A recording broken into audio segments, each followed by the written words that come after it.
ইয়া আল্লাহ, আল্লাহ তুমি রহম করো আল্লাহ। বৃষ্টির জন্য কাঁপছে দেশ, এপ্রিল জুড়েই চলবে খরতাপ। সহসা এই সুখবর দিচ্ছেন আবহাওয়া অফিস, রোববার খুলছে শিক্ষা প্রতিষ্ঠান। বিভিন্ন বিভাগে তালা, বাসে আগুন, তীব্র আন্দোলনের মুখে অনির্দিষ্টকালের জন্য চুয়েট বন্ধ ঘোষণা, শিক্ষার্থীদের হল ত্যাগের নির্দেশ। রাশিয়া ইউক্রেন যুদ্ধ, ফিলিস্তিনি ইসরায়েলি আগ্রাসন বন্ধের আহ্বান প্রধানমন্ত্রীর, রোহিঙ্গা সংকট, মিয়ানমারকে সমাধানের আহ্বান। মন্ত্রী এমপি স্বজনদের নিয়ে আওয়ামী লীগে ক্ষোভ, গণতান্ত্রিক ধারাবাহিকতা অক্ষুণ্ণ রাখতে উপজেলা নির্বাচন সুষ্ঠু করার নির্দেশ সিইসির। এবং প্রাথমিক শিক্ষক নিয়োগ পরীক্ষার প্রশ্নপত্র ফাঁসের অভিযোগ, জড়িত সন্দেহে ঢাবির 2 শিক্ষার্থী সহ 5 জনকে আটক করেছে গোয়েন্দা পুলিশ।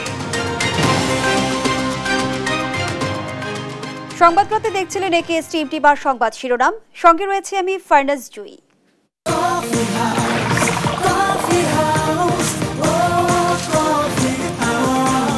কফি হাউস, প্রতি চুমুকে আড্ডা জমে। এবারে বিস্তারিত। তীব্র গরমে হাঁসফাঁস জনজীবন, জীবিকার তাগিদে বের হয়ে বিপাকে পড়ছেন কর্মজীবীরা। সবচেয়ে ভোগান্তিতে খেটে খাওয়া মানুষ। চলমান এ তাপ প্রবাহ আরও কয়েকদিন চলবে বলে জানিয়েছে আবহাওয়া অফিস। হিট অ্যালার্টের মেয়াদ বেড়েছে 27 এপ্রিল পর্যন্ত। মাঝারুল ইসলামের রিপোর্ট। দিন যত যাচ্ছে তত প্রখরতা বাড়ছে সূর্যের, তীব্রতা কমার যেন কোনো লক্ষণই নেই। বৃষ্টির পূর্বাভাস দিতে পারছে না আবহাওয়া অফিস। বৈশাখে রুক্ষ শুষ্ক হয়ে উঠেছে প্রকৃতি। তীব্র গরমে জনজীবনে নাজেহাল অবস্থা। পেটের দায়ে বের হয়ে বিপাকে পড়েছেন রিক্সা চালক সহ খেটে খাওয়া মানুষ। থাকা যায় না রোদ গরমে, ভাড়া ভুটি নাই, কিছু নাই, প্রচন্ড গরম।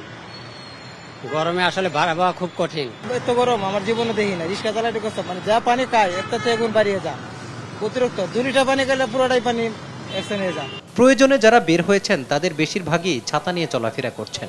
স্বস্তির জন্য অনেকে আবার বিশ্রাম নিচ্ছেন গাছের ছায়ায়। মানে সব মিলিয়ে বলতে গেলে আমাদের মানে জনজীবনে অনেক কষ্টকর হয়ে যাচ্ছে আর কি। যার দরুন দেখা যাচ্ছে এই রোদ্রের মধ্যে ছাতা ছাড়া আমাদের বের হয়ে যাচ্ছে না টোটালি। বর্তমান সময়ে হিট স্ট্রোকের প্রবণতা অনেক, যাদের এজ বেশি তাদেরও ছাতা নিয়ে বের হওয়া বেটার। গরমে অবস্থা তো সবারই খারাপ হয়েছে, ফলে কোচিংয়ে যেতেও একটু অসুবিধা হয়। সুখবর নেই আবহাওয়া অফিস থেকে, চলমান তাপপ্রবাহ আরো কয়েকদিন চলবে। হিট অ্যালার্টের মেয়াদ 27 এপ্রিল পর্যন্ত বাড়িয়েছে আবহাওয়া অফিস। আমাদের গত 3 দিন যে হিট ওয়েভটা জারি করা ছিল সারা দেশের জন্য, সেটা আমরা আজকে সকাল 9:30 আরো 3 দিনের জন্য বর্ধিত করেছি। আমরা ধারণা করছি যে আরো 3 দিন কিংবা তারপরেও, আমরা আগেও বলছি যে এপ্রিল মাস জুড়ে আমাদের যে তাপপ্রবাহটা চলছে 10 তারিখ বা 11 তারিখ থেকে, এটা এপ্রিলের শেষ নাগাদ চলতে পারে। আর মে মাসে কি করবে, আমরা মে মাসে লং রেঞ্জে একটা মিটিং করব, সেখানে আমরা উল্লেখ করে দিব যে তাপপ্রবাহের কি অবস্থা।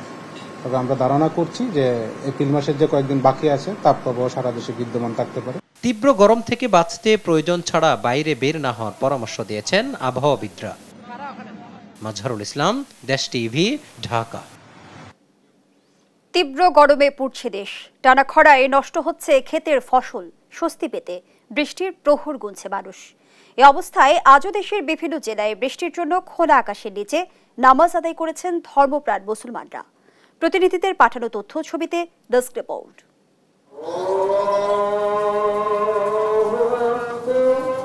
বরিশাল নগরীর একে স্কুল মাঠে বৃষ্টির আশায় ইস্তেস্কা নামাজ আদায় করেছেন ধর্মপ্রাণ মুসলমানরা। এতে বিভিন্ন এলাকার 6 শতাধিক মুসল্লি নামাজে অংশ নেন। পরে দোয়া ও মোনাজাতে বৃষ্টির জন্য আল্লাহর রহমত কামনা করা হয়। এ সময় অঝোর ধারায় কাঁদতে থাকেন মুসল্লিরা। আল্লাহ যেন আমাদেরকে মাফ করে দিয়ে এই সুন্দর বৃষ্টি, রহমতের বৃষ্টি দিয়ে এই মাঠকে ভরপুর করে দেন। অন্যতম একটা গজবের জায়গা হচ্ছে আসমান থেকে সূর্য কিরণের মাধ্যমে মানুষকে কষ্টে নিপতিত হওয়া। বৃষ্টির জন্য সালাতুল ইস্তিসকা নামাজ আদায় করেছেন গোপালগঞ্জের সর্বস্তরের মানুষ। প্রধান ঈদগাহে বিশেষ নামাজে 2000-এর বেশি মুসল্লি অংশ নেয়। ভোলা শহরের বাংলা স্কুল মাঠে ইস্তিসকা নামাজ অনুষ্ঠিত হয়। এতে 2 শতাধিক মানুষ অংশ নেয়। নামাজ শেষে বৃষ্টির জন্য বিশেষ দোয়া করা হয়। সালাতুল ইস্তিসকার আয়োজন করা হয়েছে। বৃষ্টির জন্য আল্লাহর কাছে রোনাজারি করা হয়েছে। আল্লাহ পাক যেন অনাবৃষ্টি এবং তাপদাহ দূর করে এমন পরিবেশ সৃষ্টি করে দেন। আমাদের বিশ্বাস ইনশাআল্লাহ আল্লাহ তাআলার পক্ষ থেকে ভালো একটি ফয়সালা হবে। চাঁপাইনবাবগঞ্জের 5 উপজেলার অন্তত 10টি স্থানে সালাতুল ইস্তিসকা নামাজ আদায় করে হাজারো মানুষ। বৃষ্টির আশায় ইস্তিসকা নামাজ আদায় করেন ঝিনাইদহের শোলকুপার মুসল্লিরা। নামাজ শেষে বিশেষ মোনাজাত করা হয়। বৃষ্টির জন্য অঝরে কেঁদে কেঁদে আল্লাহর সাহায্য চেয়েছেন পিরোজপুরের মানুষ। স্থানীয় তাফহিমুল কুরআন মাদ্রাসা মাঠে ইস্তিসকা নামাজ আদায় করেন শত শত মুসল্লি। এছাড়াও বাগেরহাট, নাটোর, মুন্সিগঞ্জ, শেরপুর, পঞ্চগড় ও মানিকগঞ্জ সহ দেশের বিভিন্ন এলাকায় ইস্তিসকা নামাজ অনুষ্ঠিত হয়। Shariful Islam, news desk, Desh TV. সারা দেশে তীব্র দাবদাহের মাঝে খুলছে শিক্ষা প্রতিষ্ঠান। আগামী 28 এপ্রিল থেকে শিক্ষা প্রতিষ্ঠান খোলার সিদ্ধান্ত জানিয়ে প্রজ্ঞাপন জারি করেছে শিক্ষা মন্ত্রণালয়। পরবর্তী নির্দেশ না দেওয়া পর্যন্ত শিক্ষা কার্যক্রম চলবে শনিবারও। তবে শিক্ষা প্রতিষ্ঠান খোলার সিদ্ধান্ত ঝুঁকি হিসেবে দেখছেন জনস্বাস্থ্যবিদরা। বিস্তারিত হাসান মাহমুদের রিপোর্টে। সপ্তাহের বেশি সময় ধরে সারা দেশে বয়ে চলা তীব্র তাপদাহে বিপর্যস্ত জনজীবন। এ অবস্থায় শিক্ষা প্রতিষ্ঠানের ছুটি এক সপ্তাহ বাড়িয়ে 27 এপ্রিল পর্যন্ত করে শিক্ষা মন্ত্রণালয়। বৃহস্পতিবার তৃতীয় দফায় 72 ঘন্টা হিট অ্যালার্ট জারি করে আবহাওয়া অধিদপ্তর। কাছাকাছি সময়ে বড় ধরনের বৃষ্টিপাতের সম্ভাবনা না থাকায় তাপপ্রবাহ কমছে না বলে সতর্ক করেন তারা। এ অবস্থার মধ্যেও শিক্ষা প্রতিষ্ঠানের ছুটি আর বাড়ছে না বলে জানিয়েছে শিক্ষা মন্ত্রণালয়। প্রজ্ঞাপনে বলা হয়, আগামী রোববার থেকে যথারীতি শিক্ষা প্রতিষ্ঠান খোলা থাকবে। তাপদাহ সহনীয় পর্যায়ে না আসা পর্যন্ত অ্যাসেম্বলি বন্ধ থাকবে। পরবর্তী নির্দেশ না দেওয়া পর্যন্ত শনিবারও শিক্ষা কার্যক্রম চলবে বলে প্রজ্ঞাপনে জানানো হয়। তবে তীব্র তাপদাহের মাঝে শিক্ষা প্রতিষ্ঠান খোলা রাখলে শিশুদের স্বাস্থ্য ঝুঁকি বাড়বে বলে আশঙ্কা করছেন বিশেষজ্ঞরা।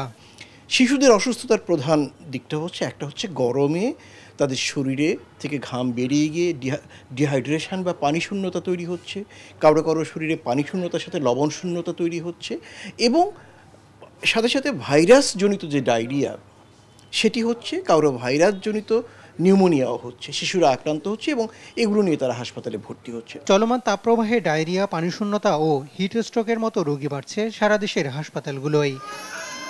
হাসান মাহমুদ, দেশ টিভি, ঢাকা। অনির্দিষ্টকালের জন্য বন্ধ ঘোষণা করা হয়েছে চট্টগ্রাম প্রকৌশল ও প্রযুক্তি বিশ্ববিদ্যালয় চুয়েট। শিক্ষার্থীদের হল ত্যাগের নির্দেশ দিয়েছে প্রশাসন, তবে এ নির্দেশনা প্রত্যাখ্যান করেছে শিক্ষার্থীরা। এদিকে দাবি আদায়ে সব বিভাগে তালা ঝুলানোর পাশাপাশি বাসে আগুন দিয়েছে আন্দোলনকারীরা। বিস্তারিত ডেস্ক রিপোর্টে। সড়ক দুর্ঘটনায় 2 সহপাঠী নিহতের ঘটনায় প্রতিবাদে উত্তাল চট্টগ্রাম প্রকৌশল ও প্রযুক্তি বিশ্ববিদ্যালয়। আন্দোলনের চতুর্থ দিন বৃহস্পতিবার বেলা 11টার দিকে শহীদ মিনার প্রাঙ্গণে জড়ো হন কয়েকশো শিক্ষার্থী। দুপুর 12টার দিকে প্রশাসনিক ভবন ঘেরাও করে চুয়েটের 12 বিভাগের সব ফটকে তালাও ঝুলিয়ে দেয় তারা। শিক্ষার্থীদের এমন আন্দোলনের মধ্যে বিকালে অনির্দিষ্টকালের জন্য ক্যাম্পাস বন্ধ ঘোষণা করেন চুয়েট কর্তৃপক্ষ।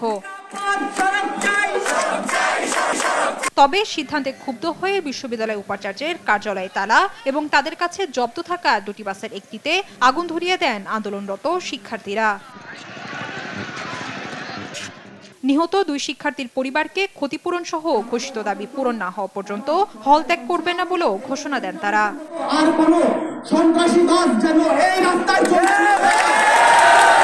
গেল সোমবার বিকালে মোটরসাইকেল নিয়ে ঘুরতে বের হয়ে বেপরোয়া বাসের চাপায় নিহত হন বিশ্ববিদ্যালয়ে 2 শিক্ষার্থী। এরপর থেকে নানা দাবিতে আন্দোলন করছেন শিক্ষার্থীরা। News desk, Desh TV. বিশ্বজুড়ে যুদ্ধ বন্ধে বিশ্ব নেতাদের উদ্যোগী হওয়ার আহ্বান জানিয়েছেন প্রধানমন্ত্রী শেখ হাসিনা। ব্যাংককে ইউএন এসকেপ কমিশনে দেয়া ভাষণে এ আহ্বান জানান। বলেন, যুদ্ধ কখনো কোনো সমাধান হতে পারে না। যুদ্ধের অর্থ মানুষের কল্যাণে ব্যয় করার আহ্বান জানান তিনি। আওয়ামী লীগ সরকার বাংলাদেশে গণতন্ত্র ও ন্যায় বিচার প্রতিষ্ঠা করেছে বলেও জানান প্রধানমন্ত্রী। আরও জানাচ্ছেন জুবাইর রাসিন। থাইল্যান্ড সফরের দ্বিতীয় দিনে বৃহস্পতিবার সকালে ব্যাংককে এশিয়া প্রশান্ত মহাসাগরীয় বিষয়ক জাতিসংঘের সামাজিক ও অর্থনৈতিক কমিশন ইউএনএসক্যাপের সম্মেলনে বক্তব্য রাখেন প্রধানমন্ত্রী শেখ হাসিনা। বক্তব্যে যুদ্ধের ভয়াবহতা স্মরণ করিয়ে দিয়ে প্রধানমন্ত্রী রাশিয়া ইউক্রেন ও ইসরায়েল ফিলিস্তিন ইরান যুদ্ধ বন্ধে বিশ্ব নেতাদের প্রতি আহ্বান জানান। বলেন, যুদ্ধ কখনো সমাধান দিতে পারে না। The war is going on. Genocide is going on in Palestine. It must be stopped. War cannot give any solution, only loss of life. Children, women are the worst sufferer. Younger generation, they lost their life. then why war? Wherever I go, I raise my voice. So, please, I call upon the world leaders to stop the war. Rohingya issue তুলে ধরে বলেন রোহিঙ্গা সংকট মিয়ানমারের, সমাধানও তাদেরকেই করতে হবে। এ বিষয়ে আসিয়ানভুক্ত দেশগুলোর জোরালো সহযোগিতা চান সরকার প্রধান। I take this opportunity to call upon the Asia-Pacific region, especially ASEAN, to play a proactive role in resolving the volatile situation in Myanmar. We must ensure that the Rohingyas can go back home in safety and dignity, and the earliest possible. The origin of their crisis has been in Myanmar, and its solution also lies with Myanmar. প্রধানমন্ত্রী জানান বাংলাদেশের মানুষের গণতন্ত্র ও মানবাধিকার নিশ্চিত করেছে আওয়ামী লীগ সরকার। Our government has kept its commitment to ensure safe drinking water, improved sanitation, electricity access, and internet coverage across the country. We have set up hundreds of digital centers to bring public services to our people's doorstep. We are now aiming to build a knowledge-based smart nation by 2041 under the banner of Smart Bangladesh. Asia প্রশান্ত মহাসাগরীয় অঞ্চলের উন্নয়নে বাংলাদেশ বরাবরই প্রস্তুত বলেও জানান প্রধানমন্ত্রী। I thank you very much. Zubayer Rajin, news desk, Desh TV. বাংলাদেশের মানবাধিকার পরিস্থিতি নিয়ে যুক্তরাষ্ট্রের প্রতিবেদন ধারণাপ্রসূত ও বেসরকারি বিভিন্ন অনির্ভরযোগ্য সূত্র নির্ভর। বিকেলে পররাষ্ট্র মন্ত্রণালয়ের মুখপাত্র সেহেলি সাবরিন সংবাদ সম্মেলনে এ পর্যবেক্ষণ তুলে ধরেন। Many of the improvements and achievements of the government have not been acknowledged in the report. On the other hand, isolated and unfounded allegations continue to be flagged as part of a systematic trend. A thorough reading of the report would make it evident that it is replete with references to individual reported or alleged incidents that were used to draw broad, generalized inferences. হাইকমান্ডের নির্দেশ অমান্য করে নির্বাচনে থাকা মন্ত্রী এমপির স্বজনদের নিয়ে তৃণমূলে ক্ষোভ বাড়ছে। তবে কেন্দ্রীয় নেতাদের আশা কমিশনের সময় শেষ হলেও ভোটের আগেই তারা সরে দাঁড়াবেন। আর এই পরিস্থিতি তৃণমূল আওয়ামী লীগে কোনো প্রভাব ফেলবে না বলেও মত দিয়েছেন নেতারা। তৌফিক মাহমুদ মুন্নার রিপোর্ট। ষষ্ঠ উপজেলা নির্বাচনের প্রথম ধাপের ভোট 8 মে। চলছে প্রচারণা। দলীয় প্রতীক বিনে নির্বাচনে মাঠ দাপাচ্ছে স্থানীয় এমপি মন্ত্রীর স্বজনেরা। দলীয় প্রধানের নির্দেশ অমান্য করেই ভোটের মাঠে এখনো সরব এসব প্রার্থীরা। দায়িত্বপ্রাপ্ত সাংগঠনিক সম্পাদকরা বলছেন, দলের শৃঙ্খলা ফেরাতে নির্দেশ অমান্য করা এমপি মন্ত্রীদের অবশ্যই সাংগঠনিক শাস্তির মুখোমুখি হতে হবে। কি ধরনের শাস্তি হতে পারে নির্ধারণ হবে 30 এপ্রিল ওয়ার্কিং কমিটির বৈঠকে। যদিও নেতারা বলছেন ইসির সময় শেষ হলেও নির্বাচন থেকে সরে দাঁড়ানোর এখনো সময় আছে। প্রেসিডেন্ট আমার দলের এবং তার নির্দেশনাটা হলো মানে এটা আল্লাহ রহির নাজিল হলে যেমন হয়, আমরা যারা আওয়ামী লীগ করি আমার হাইকমান্ডের কোনো নির্দেশ আমার উপরে যখন আসে তখন এটা আল্লাহ রহি বান্দার উপরে যেমন নাজিল হয়, আমার উপরে পার্টির প্রেসিডেন্টের নির্দেশটা ওহি মতো নাজিল হয়। তো সেটা 100% আমি মেনে চলবো, এটি আমার স্বাভাবিক।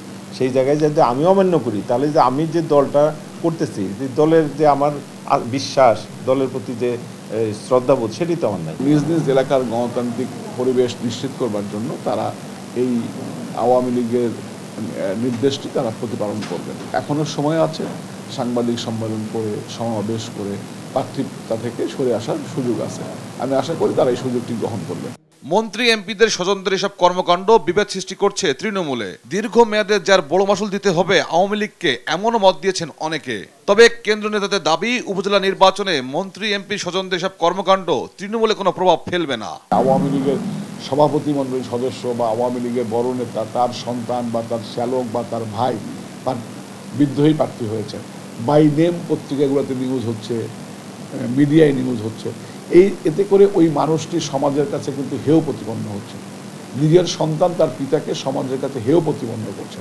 তো পিতা তো এখানে দোষ করেনি, সন্তানদের এই অনুভূতিটা থাকা উচিত। এই বড় বড় নেতাদের উপর যে বিষয়টা নিয়ে প্রতিদিন মিডিয়াতে আলোচনা হচ্ছে, এটাই তো কর্মীরা খুশি হইতেছে যে এই বড় বড় নেতারা অকাম করতেছে, এর বিরুদ্ধে পানিশমেন্ট হইতেছে, প্রতিদিন নিউজ আসতেছে, তাতেই তারা হ্যাপি। তো তারা তো এই যে মানলো না, এর জন্য যে সব মানে হতাশ হয়ে গেল তা কিন্তু না। কেউ অমান্য করতেছে, এটা নিয়ে প্রশ্ন উঠতেছে, এই জন্য সে তিরস্কৃত হচ্ছে, এই জন্য সমালোচিত হচ্ছে, এটি তো একটা পানিশমেন্ট। এরই মধ্যে উপজেলা নির্বাচনে প্রার্থী হওয়া মন্ত্রী এমপি স্বজনদের তালিকা জমা দিয়েছেন দায়িত্বপ্রাপ্তরা। তৌফিক মাহমুদ মুন্না, দেশ টিভি, ঢাকা। সংবাদ রাতে আরো থাকছে। অনুমতি মিললে ঈদের আগে ব্রাজিল থেকে গরু আমদানি সম্ভব জানালেন রাষ্ট্রদূত। দ্রুত ঢাকায় ভিসা সেন্টার চালুর পরিকল্পনা। উপজেলা পরিষদ ঘিরে দেশে আরেকটি দাবি নির্বাচনের আয়োজন চলছে বলে মন্তব্য করেছেন বিএনপির সিনিয়র যুগ্ম মহাসচিব রুহুল কবির রিজভী। আর স্থায়ী কমিটির সদস্য মির্জা আব্বাস মনে করেন, নতজানু পররাষ্ট্রনীতির কারণেই দেশ ধীরে ধীরে মরুকরণের দিকে যাচ্ছে। বিস্তারিত ইফতেখার রেজার প্রতিবেদনে। তীব্র তাপদাহে বিপর্যস্ত নিম্ন আয়ের মানুষের মধ্যে নিরাপদ খাবার, পানি ও স্যালাইন বিতরণের আয়োজন করে জিয়াউর রহমান ফাউন্ডেশন। কর্মসূচির উদ্বোধক বিএনপির স্থায়ী কমিটির সদস্য মির্জা আব্বাস অভিযোগ করেন, রাজধানী ঢাকার চারদিকে বালু ফেলে কৃত্রিম মরুকরণ করেছে সরকার। ঢাকা শহরে আজকে ইট পাথরের ঢাকা শহরে পরিণত হয়েছে। আজকে ঘাস দেখা যায় না, আজকে গাছ দেখা যায় না। সবচেয়ে বড় সমস্যা হলো ঢাকা শহর আজকে কৃত্রিম একটি মরুভূমিতে পরিণত হয়েছে। ঢাকা শহরের চারিদিকে জলাশয়গুলো ছিল ভরাট হয়ে গেছে। এই ভূমিদস্যুরা জলাশয়গুলো দখল করে ফেলেছে। এই ভূমিদস্যুরা কারা? এরা সরকারের মদতপুষ্ট ভূমিদস্যু।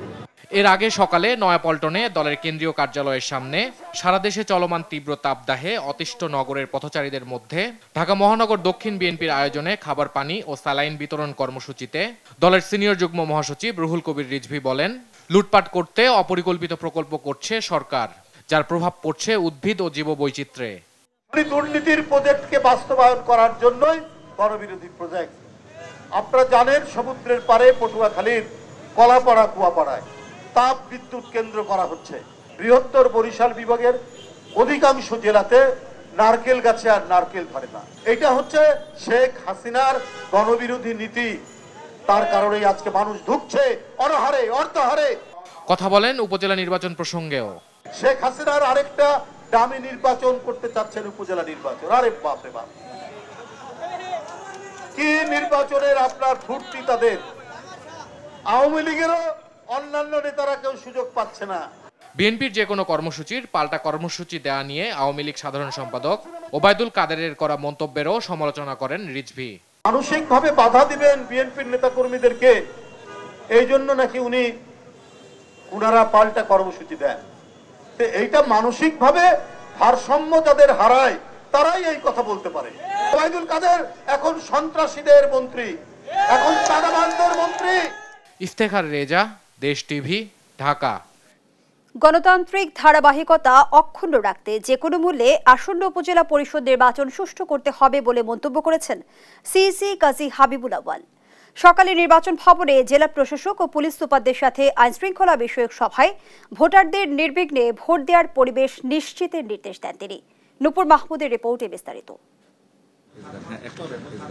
উপজেলা পরিষদ নির্বাচন সুষ্ঠু করতে বৃহস্পতিবার নির্বাচন ভবনে মাঠ প্রশাসনের সাথে আইন শৃঙ্খলা বিষয়ক সভা করে নির্বাচন কমিশন। এতে স্বরাষ্ট্র ও জনপ্রশাসন মন্ত্রণালয়ের শীর্ষ কর্মকর্তা, পুলিশের প্রধান, সারা দেশের জেলা প্রশাসক, পুলিশ সুপার ও নির্বাচন কর্মকর্তারা অংশ নেন। সভাপতিত্ব করেন প্রধান নির্বাচন কমিশনার কাজী হাবিবুল আউয়াল। ভোটারদের নির্বিঘ্নে ভোট দেওয়ার পরিবেশ বজায় রাখতে স্বাগত বক্তব্যে পুলিশ কর্মকর্তাদের নির্দেশ দেন সিইসি। আসন্ন নির্বাচনগুলো, উপজেলা পরিষদের নির্বাচনগুলো, আরও যদি কোনো নির্বাচন থেকে থাকে, ইউনিয়ন কাউন্সিল ছোট ছোট, সেগুলো যেন সুন্দর সুষ্ঠুভাবে হয় এবং আমরা যেন এই জিনিসটাকে প্রতিষ্ঠিত করতে পারি যে বাংলাদেশে গণতন্ত্র আছে, আমাদের নির্বাচনের মতোই হয়ে থাকে। গণতান্ত্রিক ধারাবাহিকতা অক্ষুণ্ণ রাখতে যে কোনো মূল্যে সুষ্ঠু নির্বাচন করার নির্দেশ দেন তিনি। নির্বাচনটা নির্বাচন, এই জিনিসটা আমাদের বুঝতে হবে। যদি এক্ষেত্রে আমরা ব্যর্থ হই তাহলে আমাদের যে গণতন্ত্রের যে অগ্রযাত্রা, যেটার দৃষ্টান্ত আপনারা প্রতিষ্ঠিত করেছেন বিগত 7ই মার্চের সাধারণ নির্বাচনে, সেটাও ক্ষুণ্ণ হয়ে যেতে পারে। পরে ইসির সচিব জানান, সুষ্ঠু নির্বাচনের জন্য মাঠ পর্যায়ে প্রশাসনের প্রস্তুতি ও সহযোগিতা নিয়ে আলোচনা হয়েছে। আমরা এবছর উপজেলার নির্বাচনে ইউনিয়ন পর্যায়ে আমরা নির্বাহী ম্যাজিস্ট্রেট নিয়োগ দেওয়ার সিদ্ধান্ত হয়েছে এবং প্রত্যেকটি উপজেলায় 2 থেকে 4 প্লাটুন বিজিবি সদস্য মোতায়েন করা হবে। এছাড়াও আইনশৃঙ্খলা রক্ষার জন্য যদি কোনো জেলায় অতিরিক্ত জনবলের প্রয়োজন হয় সেটাও নির্বাচন কমিশন দিতে সম্মত হয়েছে। উপজেলায় 2 থেকে 4 প্লাটুন বিজিবি মোতায়েন এবং ইউনিয়নে 1 জন করে ম্যাজিস্ট্রেট নিয়োগ করা হবে বলেও জানান ইসি সচিব। নূপুর মাহমুদ, দেশ টিভি, ঢাকা। সংবাদপ্রাতে আরো থাকছে। সাবেক আইজিপি বেনজির ও তার পরিবারের সম্পদের অনুসন্ধানে দুদক, আর্থিক লেনদেনের তথ্য জানতে বাংলাদেশ ব্যাংকে চিঠি। অনুমতি মিললে ঈদের আগে ব্রাজিল থেকে গরু আমদানি সম্ভব বলে জানিয়েছেন বাংলাদেশে নিযুক্ত ব্রাজিলের রাষ্ট্রদূত পাওলো ফার্নান্দো দিয়াস ফেরেস। বলেন, ঢাকায় ব্রাজিলের ভিসা সেন্টার খোলার প্রক্রিয়া চলমান, আগামী 2-3 মাসের মধ্যে দৃশ্যমান হতে পারে। G20 সামিটের আগে আগামী জুলাই মাসের 24 থেকে 28 তারিখের মধ্যে প্রধানমন্ত্রী শেখ হাসিনা দ্বিপক্ষীয় সফরে যেতে পারেন বলেও জানান রাষ্ট্রদূত। আজিজুর রহমান কিরণের রিপোর্ট। গেল মার্চে 2 দিনের রাষ্ট্রীয় সফরে বাংলাদেশে আসেন ব্রাজিলের পররাষ্ট্রমন্ত্রী মাউরো ভিয়েরা। 52 বছরের ইতিহাসে প্রথমবারের মতো দেশটির উচ্চ পর্যায়ের প্রতিনিধি দলের সফর ছিল এটি। এই সফরকে বিশেষ গুরুত্বের সঙ্গে বিবেচনা করে ব্রাজিল। বৃহস্পতিবার ঢাকায় জাতীয় প্রেস ক্লাবে diplomatic correspondent association of Bangladesh DCAB টকেও সে বিষয়ে তুলে ধরেন ব্রাজিলের রাষ্ট্রদূত পাওলো ফার্নান্দো দিয়াস ফেরেস। জানান, 2 দেশের বাণিজ্য সম্প্রসারণে এখন বাধা সামান্যই। To go into other areas or every area. We can go into agriculture, we can go into, I don't know, chemical industry, we can go into whatever. And I think this, just jumping to your second question, might be good. Now we don't have any Brazilian investment in Bangladesh. Mostly because it's a normal thing, like you invest normally, in neighboring countries, right? So because you are closer to the investment and you know the culture better. কোরবানির ঈদ সামনে রেখে Brazil থেকে জীবন্ত গরু পাঠানোর জবাবে রাষ্ট্রদূত জানান, গরু আনা সম্ভব, তবে প্রক্রিয়া জটিল। Live cattle by June. Yeah. Okay. It's possible. It's possible. You see, I think they, I don't know where they are sending it, but they do it, so it's possible. In Dhaka, there are 4 slaughterhouses, government slaughterhouses, and they are all in a very bad shape. Right? So I hope that in the next month, I would, last time I talked to my colleague in Brazil about this, she said, look, the decision has already been made. আগামী জুলাইয়ে G20 সম্মেলনের আগে প্রধানমন্ত্রী Sheikh Hasina Brazil সফরে কারিগরি সহযোগিতা চুক্তি, দ্বৈত কর চুক্তি স্বাক্ষর হতে পারে বলেও জানান রাষ্ট্রদূত। So she's going there before the summit, right? I don't know, she might also be invited for the summit, but this is a bilateral visit. চীন যুক্তরাষ্ট্রের অবস্থানের বিষয়ে রাষ্ট্রদূতের মন্তব্য, আন্তর্জাতিক আইন মেনে চলবে ব্রাজিল। ফলে আইপিএস বা বিআরআই নিয়ে আপাতত ভাবনা নেই ব্রাজিলের। আজিজুর রহমান কিরণ, দেশ টিভি, ঢাকা। সাবেক পুলিশ মহাপরিদর্শক বেনজির আহমেদ ও তার পরিবারের সম্পদের খোঁজে বাংলাদেশ ব্যাংক ও কেন্দ্রীয় ব্যাংকের আর্থিক গোয়েন্দা ইউনিট সহ 8 প্রতিষ্ঠানে চিঠি দিয়েছে দুর্নীতি দমন কমিশন দুদক। বৃহস্পতিবার দুপুরে এ চিঠি দেয় দুদক। এর আগে মঙ্গলবার বেনজির আহমেদের বিরুদ্ধে ওঠা দুর্নীতির অভিযোগের অনুসন্ধান বিষয়ে অগ্রগতি প্রতিবেদন দুদককে 2 মাসের মধ্যে দাখিলের নির্দেশ দেন হাইকোর্ট। সোমবার বেনজির আহমেদ ও তার পরিবারের বিরুদ্ধে অবৈধ সম্পদ অর্জনের অভিযোগ ওঠায় তা অনুসন্ধান করবে বলে জানায় দুদক। এ ঘটনায় সংস্থার উপপরিচালক হাফিজুর রহমানের নেতৃত্বে 3 সদস্যের কমিটি করা হয়।